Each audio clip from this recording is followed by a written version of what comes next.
Hello, everybody. How are you? My name is Adela Pineda, and I am the new the Teresa Lozano Long Institute of Latin American Studies new director. And I'm very excited because this is my first academic intervention in an event that in a series that is very important for Lilas. I thank Paloma for the organization of this event. Which is the faculty book series, where we present publications of our affiliates within an interdisciplinary framework, so that we can expand the discussion of a specific topic. Today, I want to thank Raj Patel for joining us as the discussant of the book presentation. Raj is an award-winning author, a filmmaker, and an academic. Those three things together is amazing. He is a research professor in the Lyndon B. Johnson School of Public Affairs here at UT Austin, and a senior research associate of the Unit for the Humanities at Rhodes University. His fields of expertise includes the world system and alternatives to it. Recently, he completed a documentary project about the food system and has testified about hunger and food sovereignty to the US, the UK, and other countries, and is a member of the International Panel of Experts on Sustainable Food Systems. Today, we're hosting Professor Joshua Frens-String, who is an assistant professor in the Department of History here at UT Austin. Joshua is a historian of modern Latin America. He received his PhD in history from NYU. And prior to joining UT, he served as the editor of NACLA Report on the Americas, as you know, one of the most widely read English language journals on Latin America and its relationship with the US. He served as a managing editor of Radical History Review. And he has several interests. He teaches and researches on politics, labor, global agricultural history, food politics. Today, we are presenting his book on this subject, Hungry for Revolution, The Politics of Food and the Making of Modern Chile, published recently by University of California Press in 2021. A book that explores the role of food politics and policy in the rise and fall of Chile's popular unity revolution. Thank you to Joshua and Raj. Thank you so much for that introduction, Adela. We're so pleased to have you here at UT and very pleased to have you moderating and introducing this event. I want to say special thanks to Paloma Diaz for all of her work in organizing this event, and then especially to Raj Patel for his generosity in commenting on the book talk today, given many of our kind of shared interests in food history, food justice, and agrarian issues. It will be great to have his comments. It's also great to have those of you who are here in the audience. As I was saying before, a sort of slight silver lining to current conditions is the ability to draw in a sort of wide range of people across different time zones and geographies to be a part of this event. I am going to show a few PowerPoint slides here in my brief remarks. So let me pull those up here. Everyone can see those there. Okay. So as Adela mentioned, my new book is entitled Hungry for Revolution, The Politics of Food and the Making of Modern Chile. Came out University of California Press a couple of months ago. It's a project that's many years in the making, a project that began as my doctoral dissertation at NYU, which I finished in 2015. And just to again reiterate what Adela said, the book really is a sort of history of the rise and the fall of Chile's popular unity revolution, the government of Salvador Allende, that's told through the history of food. I show the different ways that food helps us to reinterpret or re-understand where that revolution came from, its origins, also to help us understand the sort of vision or idea of socialism and socialist transformation that Allende himself promoted. And then ultimately, the book ends by offering a few ideas about where that revolution maybe came up short and what the demise of that revolution meant for the rise of a new sort of economy, a new organization of society that would take place under the dictatorship of Augusto Pinochet after 1973.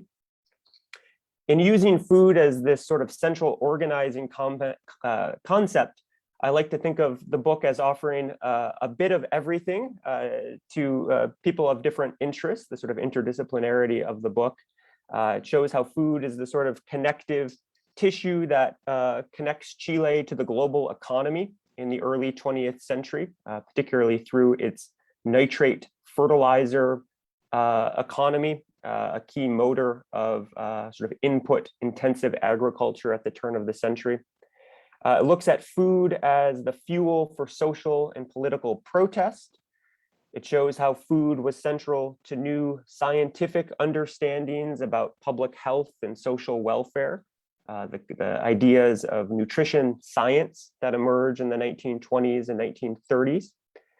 It looks also at food as a key element of agrarian history and agrarian transformation, agrarian reform being central to Chile's post-war, the second half of the 20th century history, particularly in the 1960s and early 70s. Food, I show, is also the stuff of revolutionary aspirations, visions of transformational social and economic change, and rethinking the way in which the food system operates, I argue, is central to the Popular Unity project. And then finally, I make some interventions about food and culture, showing the ways in which food cannot simply be thought of as a sort of social and economic good, but also has a sort of cultural and social significance, and perhaps that being one weakness of the Popular Unity project. A bit of background to begin about my own research process that led me to the project. When I began doing some early research for the book, I became fascinated by this mantra or political slogan that Allende used, especially in the lead up to his election in the year 1970. And it was this concept or the slogan that Chile's revolution, should he be elected, would be one flavored with empanadas and red wine, empanadas y vino tinto. There were a few passing mentions of this slogan in different political histories of the UP, but there was really nothing that I found that delved into how these two quintessentially Chilean culinary items came to stand in for Allende, for the distinctive goals and nature of Allende's democratic road to socialism. So I began going into the archives, thinking about that problem, that question, and looked at various types of archives: state economic records, print media, medical and public health journals and documentation, documents related to the land reform project in Chile in the 1960s and 1970s. What I began to see through all of that, or what I really began to ask, was how a history of this revolution would look different with food at its center. How would we understand Chilean popular politics, Chilean state formation, if we took food as our sort of central analytical concept? The result of that is obviously the book. And as I say, I think on the back cover of the book ends up being a sort of history that links together two of what I see as the most significant storylines in 20th century Chilean history.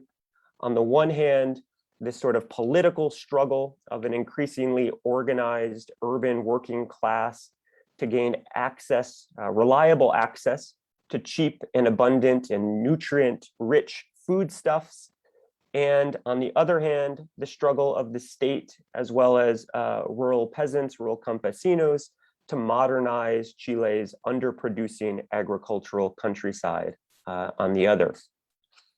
So by placing this history of food at the center, I came to really see the different ways that Chileans across multiple decades sought to make an idea of food security central to the understanding of citizenship. And it really became, as I argue in the book, the center of ideas of a sort of more inclusive economic democracy. I wanted to offer just a couple of big themes or questions for this conversation, and I'll say a bit more about each of these before we get into our discussion. I think it's interesting to think about Chile, about this project around these three questions. The first one being, is it even possible to think about the history of the left, the history of labor in modern Chile, in Latin America more broadly, perhaps even more broadly than that, in the global South, without talking about food?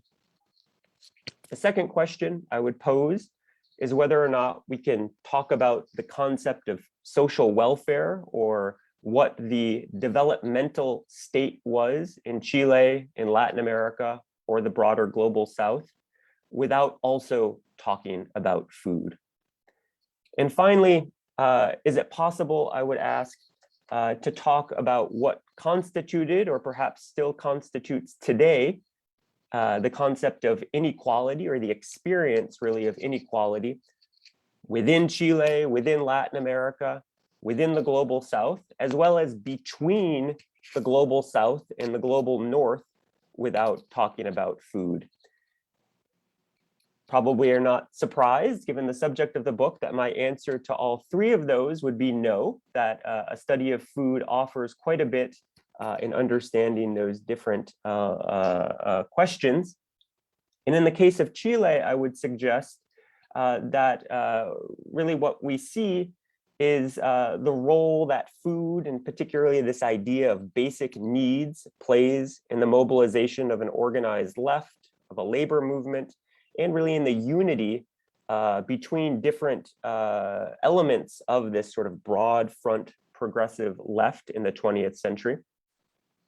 I would also argue that the formation of the developmental welfare state, and we can talk perhaps a bit about what that means, was a response in many ways to food mobilizations, or food-based mobilizations.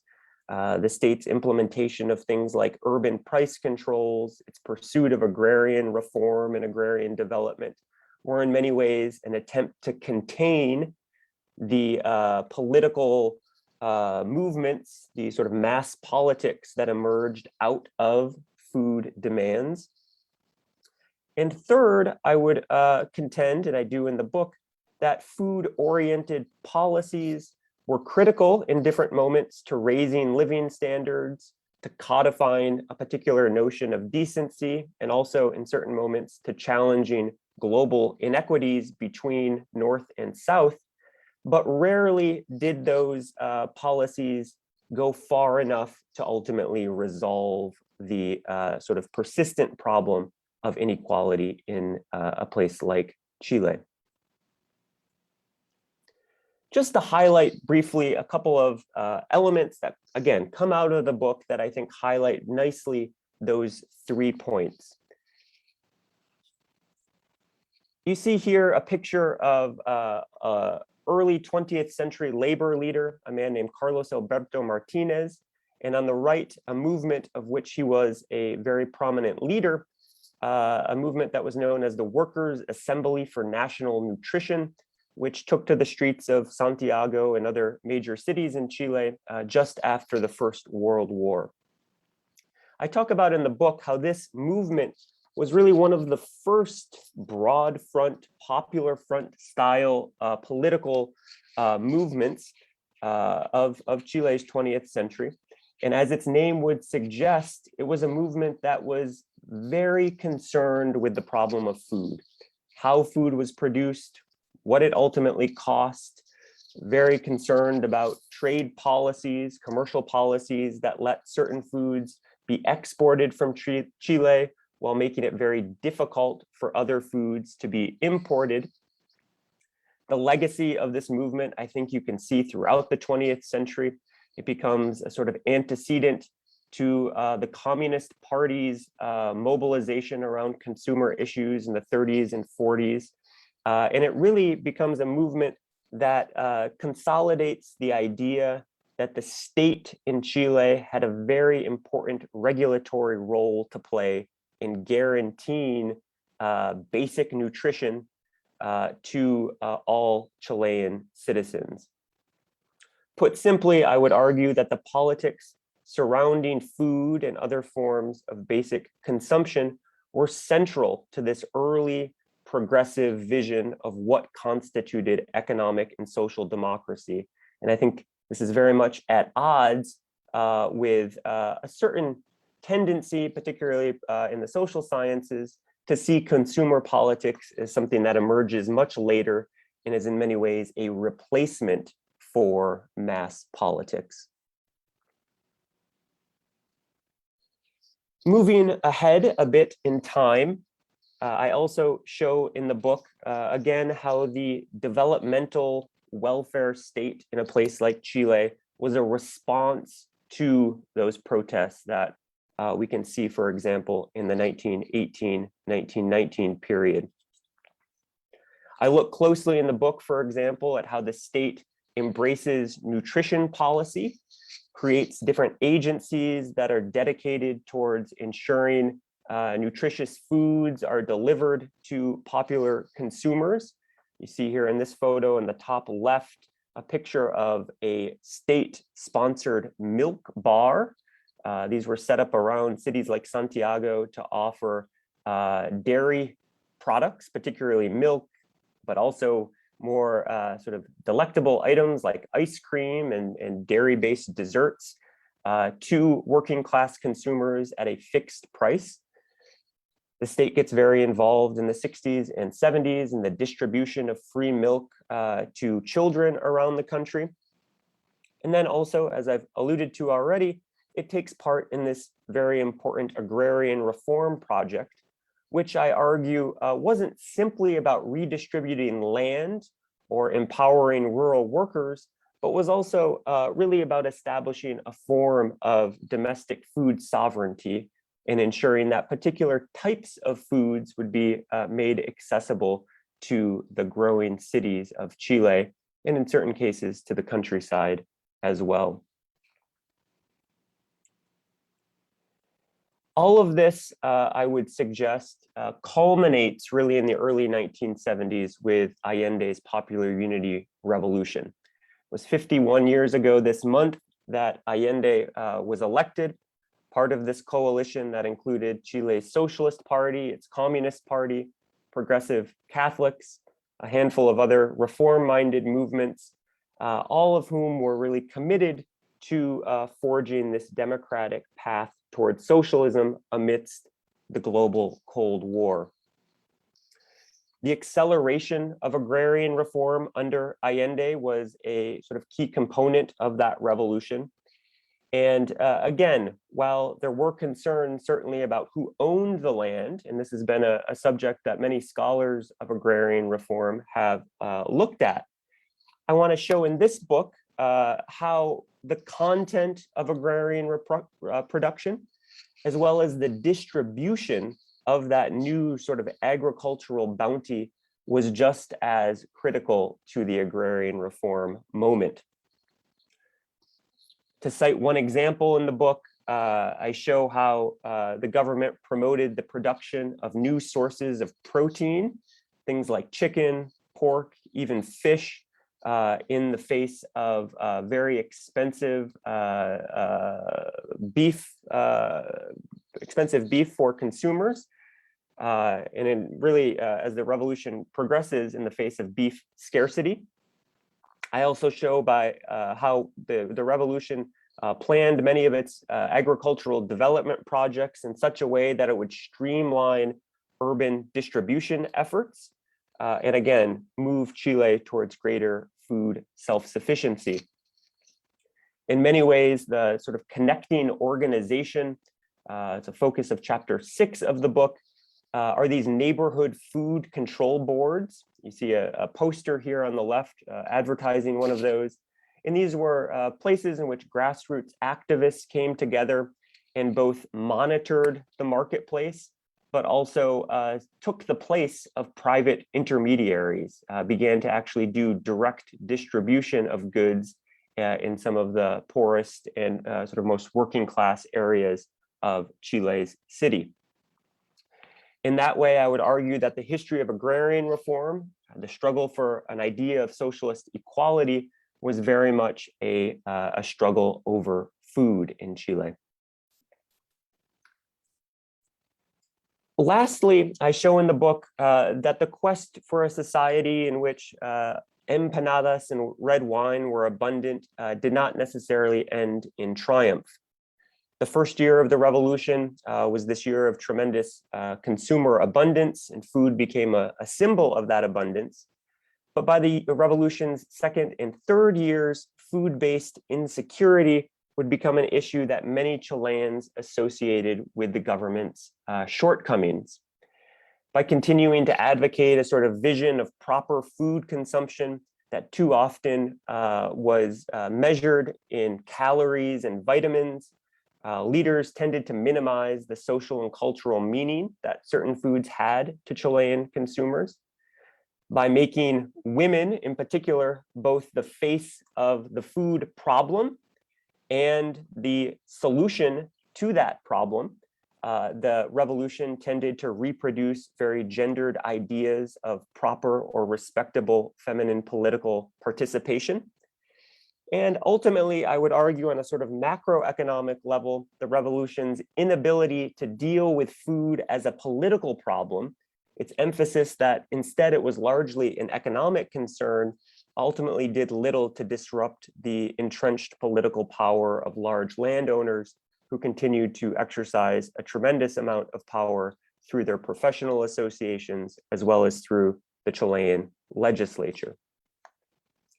Ultimately, these issues of food insecurity set the stage for the transformation of food into a sort of market-based commodity, the end of food as a social and economic right in Chile.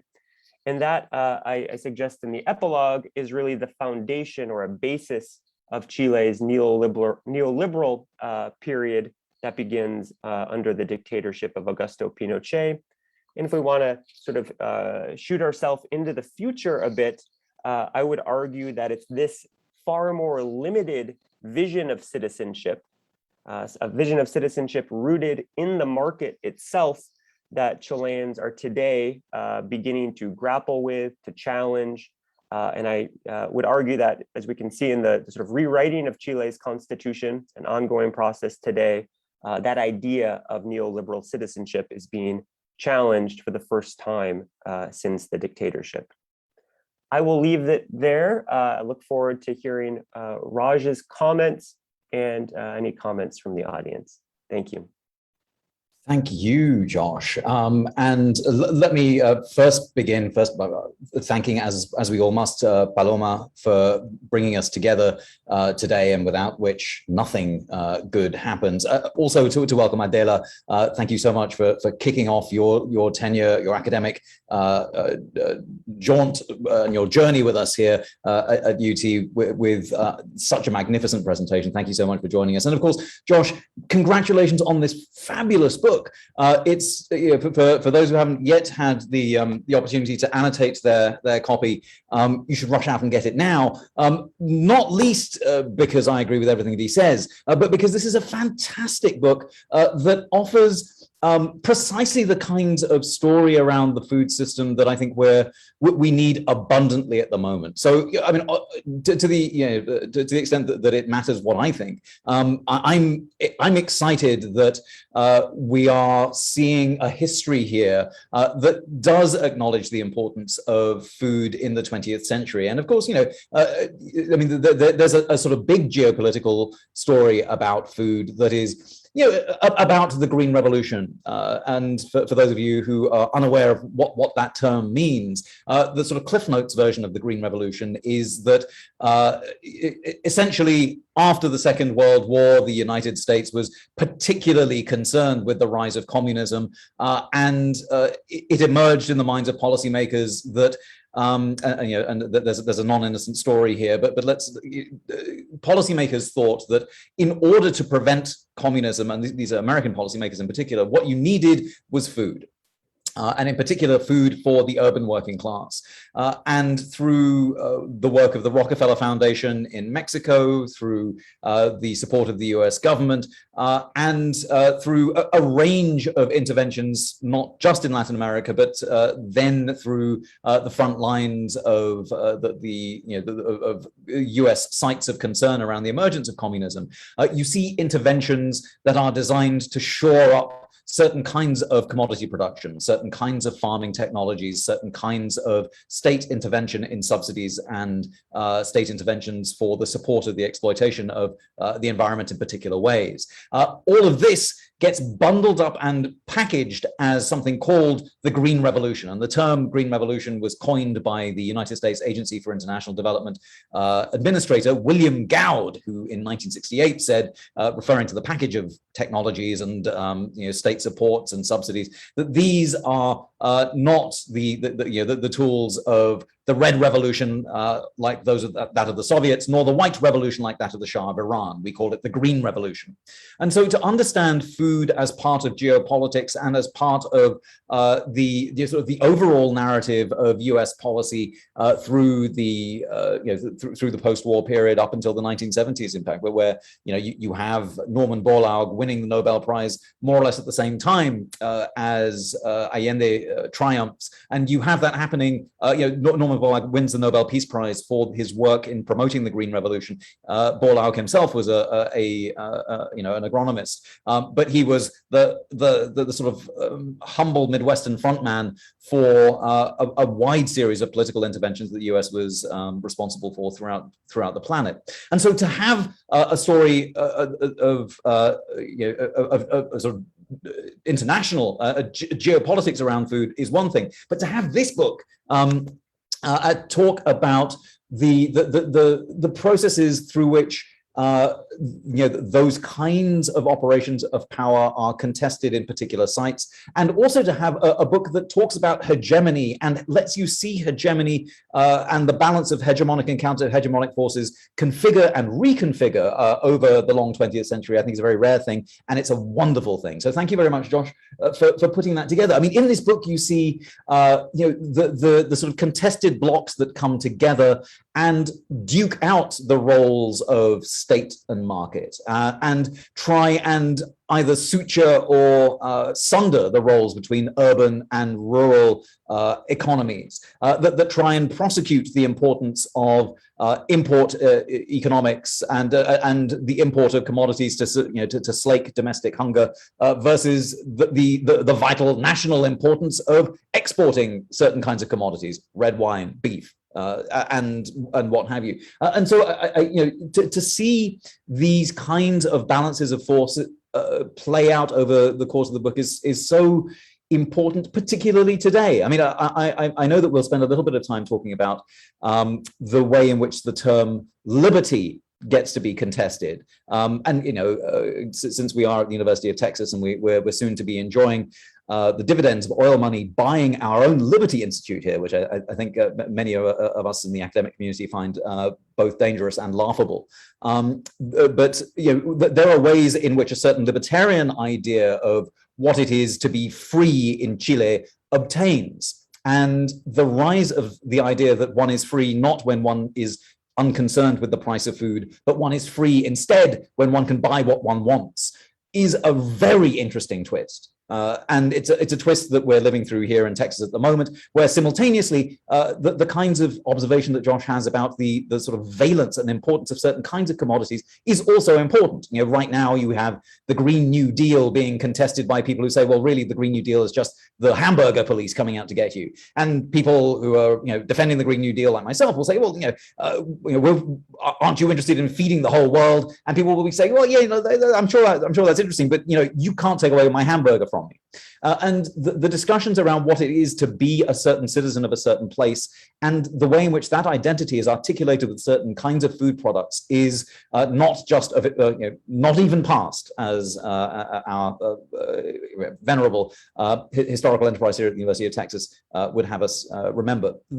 So I wonder, John, whether we can start talking a little bit about hegemony. And in particular, I mean, there's a line that I'm enthralled by because you're talking, and this is actually more than halfway through the book, but you talk about how the sort of counter-revolutionary process comes to undo, quote, one of the most widely accepted tenets of mid-century citizenship in Chile, and that's that the state's duty to guarantee its citizens access to a decent and dignified standard of living starts at the kitchen table.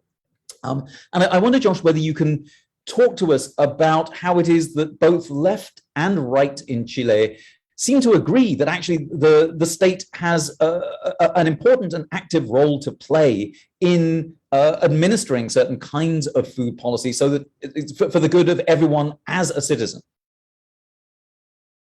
Yeah, thank you so much for that, those comments, Raj, and particularly for that last question. I think it's a really important one. And this, if there's one sort of big payoff that tries to connect what are often studied as two completely different historical periods, the neoliberal period and what I would refer to as sort of the developmental period in Chile's history. I think food is that thing that connects those two moments. And I mean, I guess a bit of sort of background, scholarly historiographical background on, how food politics is usually dealt with in Chile or around Latin America. It's seen, as I alluded to briefly in my remarks, consumer politics is often seen as this thing that emerges in the 1970s, or the second half of the 1970s into the 1980s, takes Chile out of the dictatorship into the 1990s, and it's associated with deregulation, liberalization, privatization. And this is a narrative that I think the Pinochet dictatorship in particular creates, this idea that the dictatorship saves or rescues the distressed homemaker, the distressed sort of middle-class housewife who was there to provide nourishment for her family. And the consumer marketplace, as I said, becomes this replacement for mass politics. So these two things are stood up side by side and suggested that they are opposite. You can't participate in mass politics and also see yourself in some way as a consumer.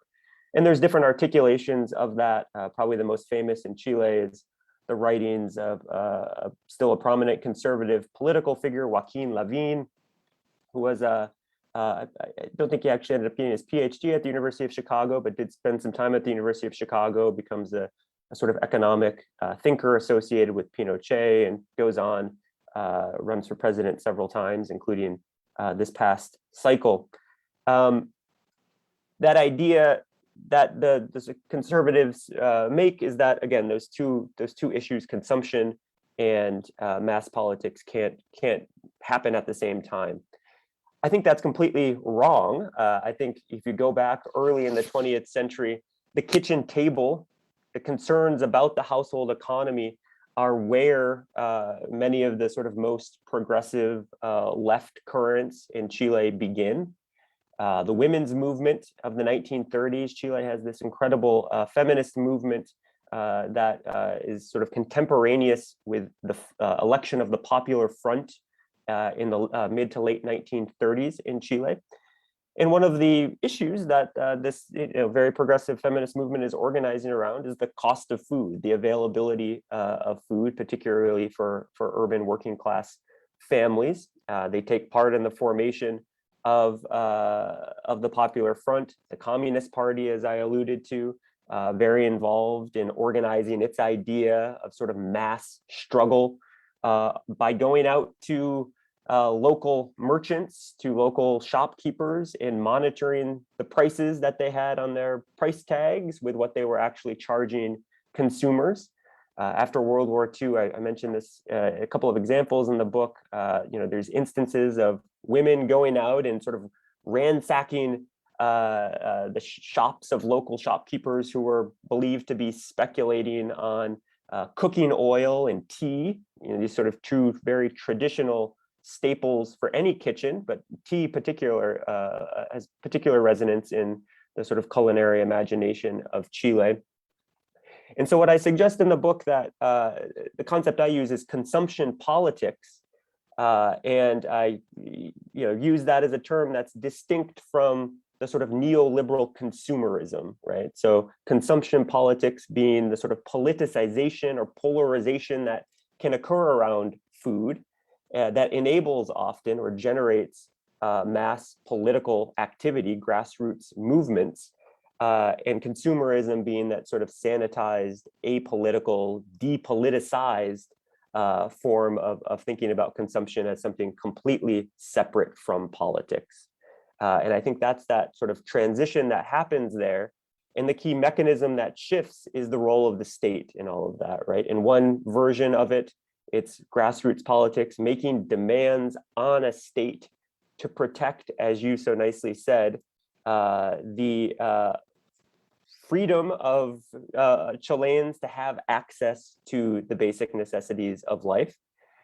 In that other vision, it's simply the freedom to make a choice of what you will consume with no guarantees or no ideas about a sort of minimal standard that's necessary for anyone to truly be free or to have some semblance of equality in society. So I think that's the kind of fulcrum that it turns on, is what role the state will have in regulating or not the economy. But so, Josh, I mean, can I be clear then, to make sure that I'm understanding the foundations of this non-consumerist concern with the supply chain is laid in the 1930s through a certain kind of articulated unionism in which industrial workers in cities care about their comrades in rural areas, and that's rather unlike, for example, the United States, which is where urban unionism is a bread and butter issue, but the actual manufacture of the bread and butter is not unionized because of histories of slavery in this particular in the United States. But in Chile, what I'm hearing is that actually the monitoring of the supply chain is a union issue from field to fork. Is that correct? And is that is that what is driving in the late 1930s this fairly conservative physician who ends up locking in certain kinds of welfare moves on behalf of Chilean families and children to make that monitoring a little bit more of the state's purview? Yeah, so I think the chronology there is mostly right. I think it's not quite as clear cut. So I think in the 1930s, we're talking mostly about urban consumers who are concerned about their own consumption, own ability to consume. And there's little talk that early, I would say, in the 20s and 30s with the plight of those actually doing the producing, the rural workers. I think that doesn't really take hold in Chile until really the 1960s, and agrarian reform. The fact that many urban reformers, the labor movement, the left, the traditionally urban left, reach out to the countryside in the 1960s is a pretty new event. I think there was this sort of division between urban and rural if you look at the early 20th century left. So the early 20th century left, 1920s, 1930s, is bringing food to the political stage, but kind of unifying the demands and saying urban workers' demands should be the same or should take into account the needs and demands of rural producers. I think that's a little bit later. I would say the 1960s and really the popular unity revolution in the first 3 years of the 1970s are the glue that makes that connection. So I don't think it's necessarily there from the start. But that's why I think the revolutionary period is so important, because that is that one moment in which urban and rural, there's an attempt to bridge that historic divide between the two and say what's good for the rural worker will also be good for the urban consumer.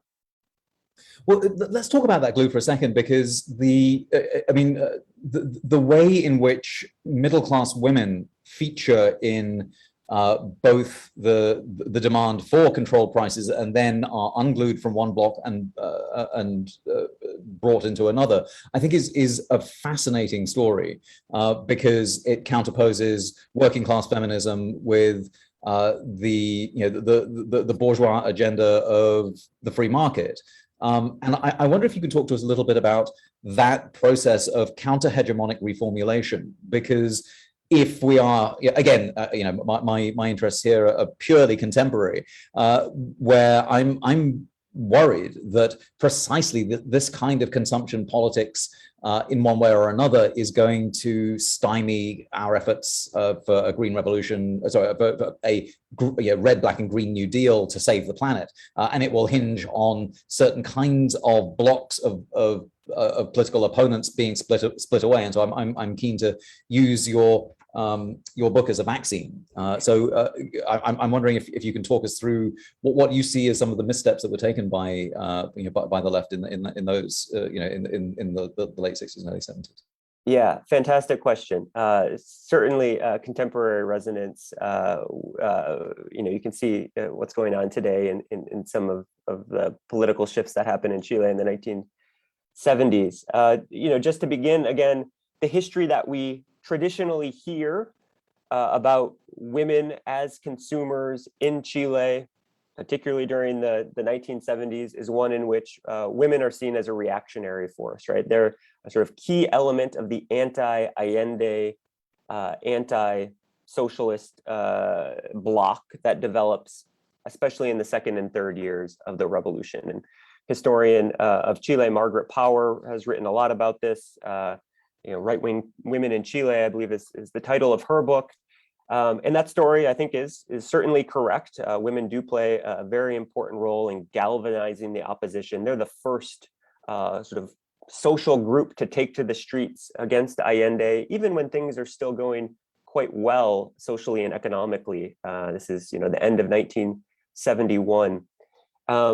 And there is a tendency, a sort of conservatism often associated with the church, and women are a key player in that, going back even before the 1970s. What I try to show in the book, though, is that there's this other history of left-wing women, progressive women, and I mentioned already the sort of women's movement of the 1930s. That's kind of an origin point for that. But women, for just as much, if not more, of the 20th century were demanding an active regulatory state, a state that intervened in everyday life to ensure that they and their families, and particularly their children, had a decent standard of living and access to basic nutrition. So there's a still playing in the early women's movement. There's still a playing on sort of a maternal identity in both of those, right? One is appealing to women as mothers and homemakers, and the other is similarly sort of interpolating women as homemakers. So I think that's consistent between the two. But the economics that they're promoting in each of those two cases is very different. I like to use the example of a fascinating political figure, very rarely talked about in 20th century Chilean history, a woman named Graciela Contreras de Schnocchi, who was the first female mayor of the city of Santiago. She was a member of the Socialist Party. And her big initiative as mayor of the capital was to establish what was called the Ferias Libres system. Still exists in Chile today. And these are urban farmers markets, essentially, in which small producers come to the city, usually twice a week, to different neighborhoods, and they directly sell to consumers. Not a sort of revolutionary new idea, but this was barred. This was illegal before Contreras de Schnocchi becomes mayor of Santiago. And it's, again, this attempt to cut out the intermediary, right? Cut out the middleman and directly connect the needs and concerns, the livelihoods of rural producers to the needs, concerns, and livelihoods of urban consumers. And that was a tremendously popular idea. It's still tremendously popular in Chile in the 21st century, but it gives a sort of insight into this vision of an alternative political economy that is controlled locally, and in which urban consumers and rural producers actually see each other, right? There's a sort of, a breaking down of the alienation between the consumption and production process through that simple act.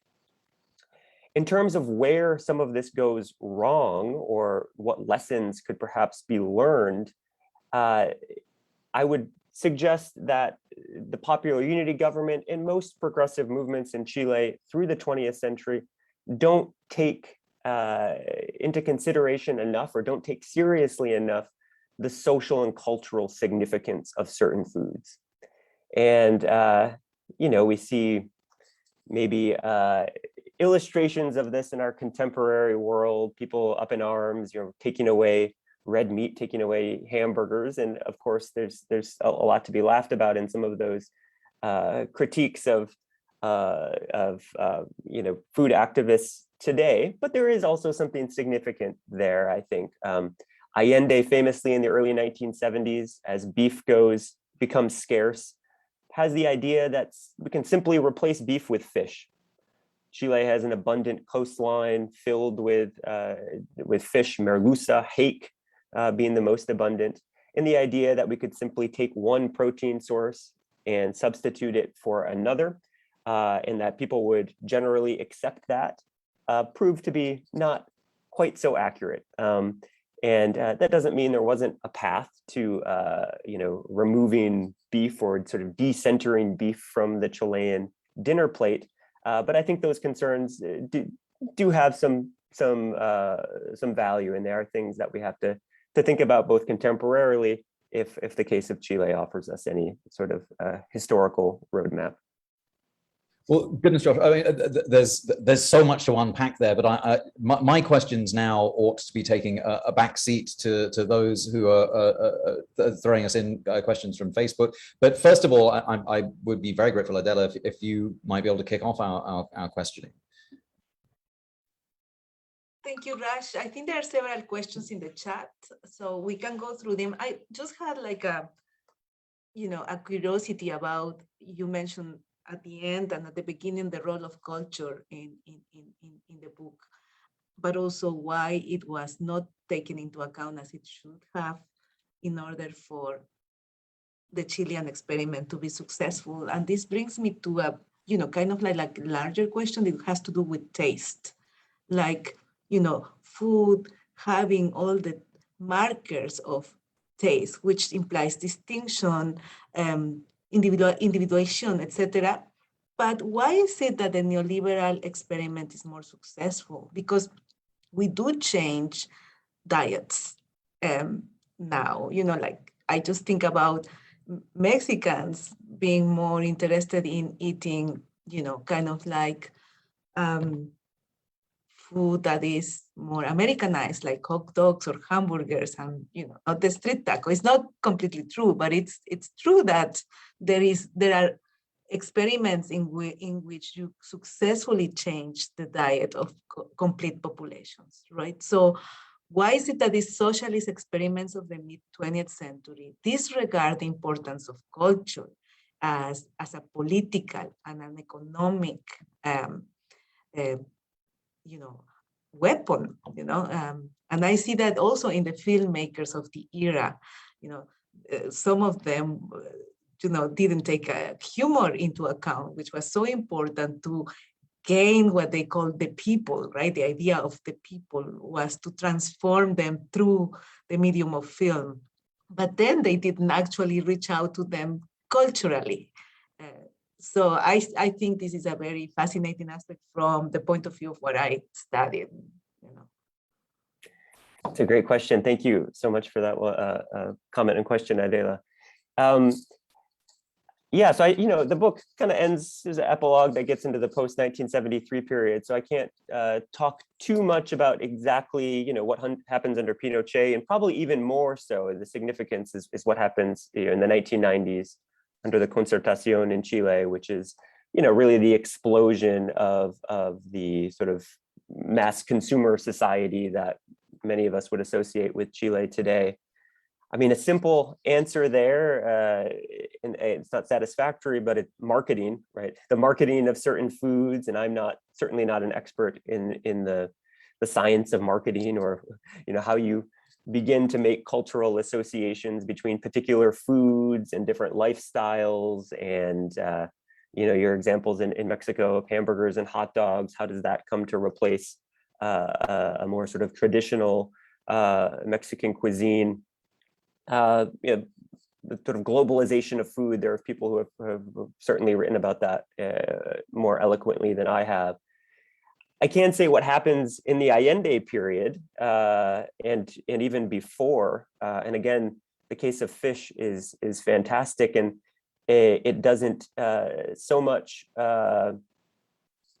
I think the marketing campaigns to get people to eat fish were actually quite fascinating and resonated with certain people. You had great Chilean musicians like the band Quilapayún going out and singing a whole song about eating merluza. This is an iconic Chilean folk band of the 1970s who writes a whole song about this process, and they did other similar things around the topic of food as well. Some of the most important Chilean literary figures of the 20th century were so consumed, not to use that word as a pun necessarily, but consumed with food as an object of cultural importance. Pablo Neruda, Pablo de Roca, very famous leftist poet of the 20th century, were constantly writing about Chilean food and culinary habits, and all of them became major advocates of the revolution itself. But there's something about taste, I think, that is central to that. The Popular Unity government thought you could take fish, you could preserve it by freezing it, and we're particularly talking about kind of white flaky fish like merluza. You could freeze it, and you could tell Chilean women to simply thaw it out and refry it. If anyone has tried to do that, that's a challenge. It often turns into sort of a mush, and the taste is okay, but even worse than that is the texture. It's something that is almost inedible in the form that you would traditionally think about eating a fillet of fish. So there was something there that perhaps was a kind of misunderstanding or a scientific misstep. And there were also sort of other political associations. So the case of fish, again, this was something that was being promoted with the assistance of the Soviet Union. The Soviet Union sends a huge number of ships to Chile to harvest in mass fish from the deepest waters off the Pacific coast. And that became highly political. And so many people who, maybe were okay with the Popular Unity government, but saw the hand of the Soviet Union there, weren't so confident in what the government was trying to promote. So there was a whole other kind of very interesting geopolitical story there that perhaps turned some of the middle away. We could talk a bit more about that, but it's fascinating. I think it is an oversight throughout that food is simply more than the quantity of calories or protein that it has. It has a taste, and it has a cultural importance. Thank you, Joshua. There are several questions. I don't know, Rash, if you want to read them, Paloma, or I should read them. I guess I go ahead and I read them. Yes. From Jonathan Brown, he says, it's a very interesting commentary. What would you say explains most the high price of food in Chile? Nicole Larrondo, is there any social class difference between women who stood against Allende? Paloma, why do you think that food rights have not been a central issue in the platforms of candidates in recent elections in the Americas? Jeannie, thank you for the excellent presentations for both of you. She genuinely looks forward to reading the book, and the question is, I couldn't help but notice that the items shown in the photo of the shop wall, for which there were shortages, were mainly imported, mostly processed foods. Maggi cubes, coffee, imported pasta. I'm sure you go into the book, but as far as basic commodities, Chilean produce the red wine and empanadas in the slogan where prices and shortages as extreme. Diego Hurtado, this is a great contribution. Do you see a link between Cuba's food policies and Popular Unity's policies? And last one, Denisa, she's very excited, and she has a comment. You mentioned that the connections between rural workers as producers and urban workers as consumers became critically important during the UP years, but rural producers are also consumers. How did consumption patterns change in the rural sphere during this period? And is it linked to larger global import-export trends? And the other point is more of a comment. I see a connection between your book and Heidi Tinsman's Buying into the Regime, which shows that consumption by female grape growers, for instance, was a terrain of resistance and creativity, especially since the 1980s pro-democracy activists called it the consumption of supposedly unnecessary goods, such as washing machines. Okay, so just a couple of questions there, right? So fantastic. Those are all terrific questions. I'll do my best to answer most of them, and might need to take a pause, and we can come back to some of them as well.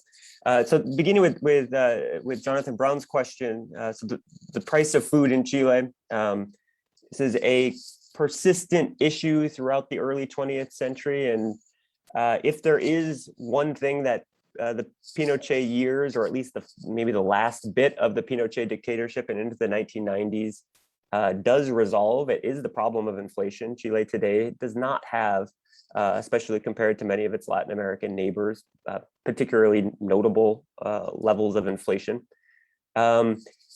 Throughout the 20th century, the analysis suggested that high food prices were correlated to two things primarily. One was the underproduction domestically of food. So the fact that, Chile had a decent agrarian countryside. I mean, it wasn't, as agriculturally productive as some other parts of Latin America, but it had the capacity, had the land capacity, the arable land capacity to produce for its own needs. But landowners were reluctant to actually improve or plant on those lands. They wanted to produce just enough to keep prices as high as possible. And many of these landowners were notoriously absentee. They lived in Santiago. This wasn't their primary source of income. They were also often also businessmen, politicians, other things.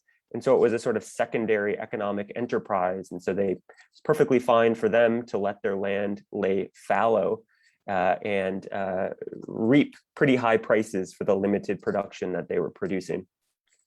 This becomes absolutely essential to, in the post-World War II period, the structuralist account of inflation. So structuralist economists who gather at places like the Economic Commission for Latin America come up with their theory of inflation, which suggests that low supply and relatively high demand is the driving factor behind high inflation levels, not only in Latin America, but around the global South. And they kind of put all of their eggs in that basket in promoting certain types of policies, most of them having to do with agrarian reform, to resolve that problem of inflation.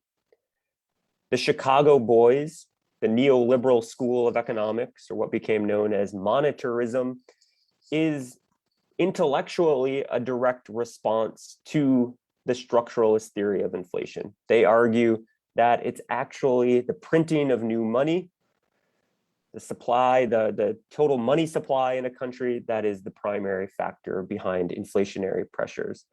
And I'm not an economist. I don't take a side in that. My sense is that most economists and economic historians, even those who would consider to be quite progressive, would argue that perhaps there's elements of both that happen, but by and large, the monetarist understanding of inflation is how most economists today understand that process. Again, that could be a debate, but that's my sort of understanding, at least sort of intellectually, why monetarism continues to hold greater sway today than the structuralist account of inflation.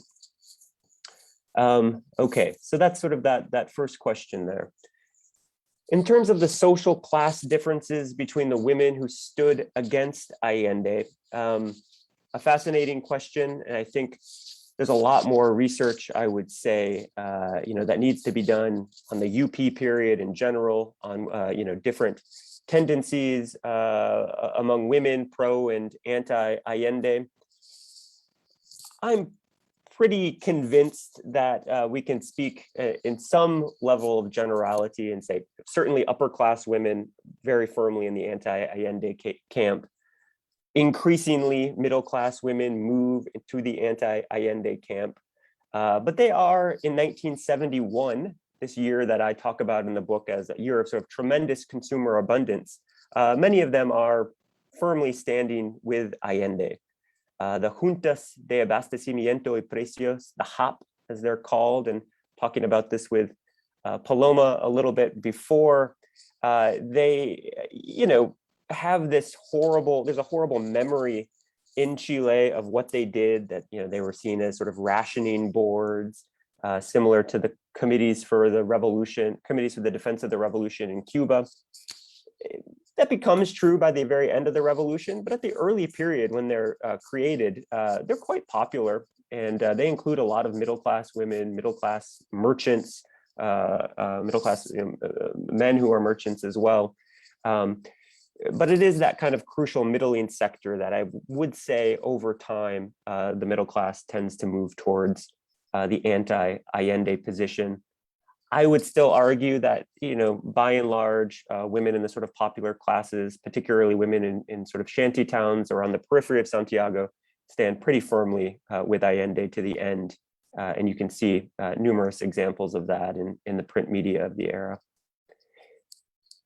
Paloma's question, why do you think that food rights have not been central platforms in recent years? Fascinating question, and maybe we have to let Raj get in on that as well. I don't know. I think increasingly they will, though. I think this is a sort of new wave, and particularly as climate change intensifies. I think in places like Central America, perhaps Mexico as well, I think this is already beginning. You see, perhaps parts of Brazil as well, a sort of hyper-intensive monoculture agricultural productive process that is environmentally destructive and does not take into account the actual livelihoods of consumers. I think that will be an issue. I would agree that in Chile today in the 21st century, food access, food rights are not a particularly prominent issue. And I would love to have a, in the epilogue, say it all came full circle and Chileans are still fighting over food today. And I don't think that's exactly accurate. I think they're fighting over an idea of citizenship, of which food was once a central component. But today it is perhaps true that it's sort of secondary to things like education, the environment, and a few other issues, indigenous rights. Let's see. Ginny Gerard's question, fascinating observation there, Ginny, of what you see on the this last image. This image does not appear in the book, so I haven't analyzed it in perhaps quite as much depth as some other images. But this is the image of a woman looking at a sort of local corner store's windows, and it says, no eye for dozens of goods, right? Many of which Ginny says notes are probably imported goods. I want to say part of that is coincidental, probably where this is being sold. So this is clearly at a store that sells non-perishable goods, and through the 1970s, arguably until the rise of the sort of mass supermarket, perishable goods stores sold one thing, a butcher shop sold something else. So there's a sort of division of the marketplace along the type of good. Beef is the single most significant good that is in short supply throughout this period. And this is almost from the start of the revolution. The Popular Unity government tries to restructure how beef is processed, tries to modernize it, make it more hygienic, more sanitary, create new distribution channels, eventually nationalizes those distribution channels. But it's the one good that really in no year of the revolution sees any significant increases in production. wheat soars in the first year of production, chicken soars, pork soars in the first year, but beef, that one of the most sort of culturally quintessential things, goods that's associated with a sort of decent and dignified culinary experience, is in short supply almost throughout. And that's not just during the popular unity period, though. That's something that happens throughout the 20th century. There are moments of shortages. So it's not unique, but it definitely is a key to understanding why people turn against the government. Cuba in the popular unity period, this is a parallel that the opposition makes constantly, and I'm not suggesting that Diego is making that comparison, but the juntas de abastecimiento y precios are just replicating the comités de defensa de la revolución in Cuba. Much more complicated than that. And one of the things I tried to emphasize in the book is that way before the committees for the defense of the revolution in Cuba were things that were exactly the same as the HOP, not necessarily state-sponsored, but existed in neighborhoods in the 1930s and 40s in Chile. So if anything, what Allende is doing is recuperating the legacies of the Popular Front, making them a bit more radical, but there are, I think, much more important domestic origins to the food story in Chile than anything that's just a sort of replication of Cuba. If anything, there's a sort of just general comment that one could make about Latin America or beyond at this period, and the types of strategies that popular consumers in the state are adapting are similar because the problems are similar, right? And ingenuity, democracy as the solution to the food problem is, I would argue, seems to kind of a pretty natural tendency, at least until the neoliberal era. Denisa, thank you so much for your question as well. I talk a bit more about this in the book, and I argue this is also a weakness of the government. When going gets tough, when goods become scarce, it's the rural consumers who are forced to sacrifice first. And we start to see that during already in the 1960s before Allende. There are moments of scarcity. And in those moments of scarcity, the government says, all right, rural consumers, you are now, again, producers for the city. You have to figure out or adopt other forms of subsistence agriculture to feed yourselves. So agrarian reformers famously, put out bulletins about how you raise small game, how you may raise rabbits, chickens, all of these things for household consumption, because there's not enough beef or pork or in certain instances fish for everyone. So they're always the first people asked to sacrifice when there's not enough for both urban and rural spaces. I think I'll leave it there and just see if there are any other questions before I continue talking. Thank you, Joshua and Rash. I don't know if let's go to final remarks. If you have, Rash, some final remarks, and Joshua. I mean, my goodness, I hadn't prepared any final remarks, but I'm just so excited that the quality of the discussion we've had today reflects the depth of the questions that that get broached and answered in the book. And I'm very excited to see your forthcoming work, Josh. I'm keen for everyone to buy a copy of this book, and for these conversations to continue. I mean, the history of Chile is something that needs to be recuperated, not just there, but here, if we are to survive the 21st century. And I'm very pleased, Josh, that you have a book as magnificent as this to help us do that. Thank you very much. Josh? Yeah, I would just say, I know that was Raj's final comment, but I want to pose a question to him, because there's one thing that doesn't appear here. It gets a bit to Paloma's question. And I would say, a glaring blind spot in all of this is the issue of ecology, the environment, climate change, obviously being the pressing issue of our times. Allende, the Chilean left for much of the 20th century, this is obviously changed recently, but through the 1970s is not so concerned with the sort of environmental aspects of food production. I've always, I've wanted to be able to see that and, try to recast this period in ecological terms, or talk about Allende as having some concern for the environment. And certainly he's not the worst on this issue. I mean, he's not, pursuing a sort of high modernist, super intensive form of agriculture, not relying on, things like pesticides, fertilizers in the same way that other parts of the world may be doing at the same time. But it seems to me that is another issue to think about going forward, thinking about food as first and foremost an ecological issue. So I don't know if Raj has anything to say about that. And again, it goes back to Paloma's question of why don't we see food as sort of vital to the political landscape of Latin America today? Well, I mean, I think that, thanks, Josh. I oughtn't really to have the last word here, but I'm going to.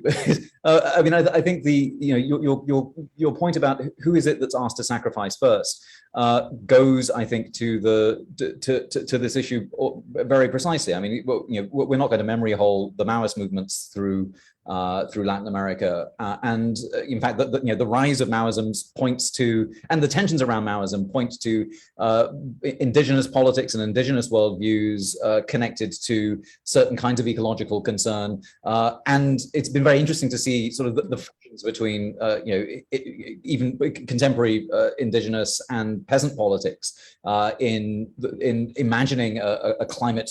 A solution to the food system that acknowledges climate. And in fact, one of the interesting sites of this struggle is Cuba today, where you have people in the Ministry of Agriculture trained in industrial agriculture and trained in the solutions of the 1970s up against the ecological limits of what they're able to achieve without fossil fuels, and at the same time a burgeoning peasant movement within Cuba that is looking to reconfigure some of the ideas, some of the approaches to land, while keeping intact some of the ideas of citizenship that you've articulated so beautifully in this book. And so, I mean, there's everything to play for, but it's really interesting to look at the outside. Who is it that's on the front lines? What are the more than human people that are also on the front lines of this discussion? And that's a great frontier for research for perhaps another time. Well, thank you so much. It has made me think a lot. I want to go and buy the book as well. The idea of also why the nation state might not also be the central point to think about food right now, has to do with taste as well. And the globalization aspect of it might also give us some insights into why environmental questions are also overseeing the nation state these days. But, that came to my mind right now. But I have to thank you, Joshua and Raj, but also Paloma, because she's the leader here in organizing the series. Very happy to be with all of you here at UT, and see you soon. Thank you so much to Adela and Raj and Paloma. Thank you.